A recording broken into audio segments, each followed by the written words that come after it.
Serikali ya Mapinduzi ya Zanzibar itaendelea kuimarisha utumishi wa umma kwa kulinda misingi ya uwajibikaji, kukuza matumizi ya teknolojia ya kisasa na kuhimiza ubunifu unaolenga kuboresha utoaji wa huduma kwa wananchi. Amesema hayo Rais wa Zanzibar na Mwenyekiti wa Baraza la Mapinduzi Dr. Hussein Ali Mwinyi alipozindua rasmi kongamano la kwanza la kitaaluma la utumishi wa umma lililoandaliwa kwa ushirikiano wa Chuo cha Utawala wa Umma Zanzibar IPA na Chuo cha Utumishi wa Umma lililofanyika Hoteli ya Verde mkoa Mjini Magharibi.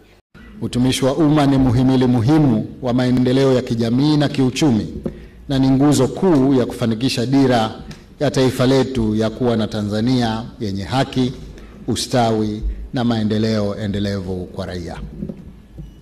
Na kupongezeni kwa kauli mbiu ya kongamano hili isemayo mchango wa uongozi, teknolojia na ubunifu katika kufikia Tanzania tunayoitaka au kufikia Tanzania tuitakayo. Kauli mbiu hii inatoa dira ya mjadala wenu kwa kina na kwa tija, kwani inalenga kuwafanya mtafakari nafasi ya sekta ya umma katika kuleta mabadiliko ya kweli na ya kudumu.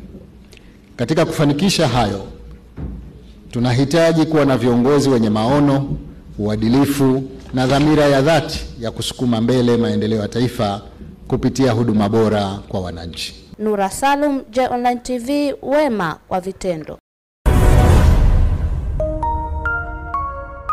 Usisahau kusubscribe, like na kucomment.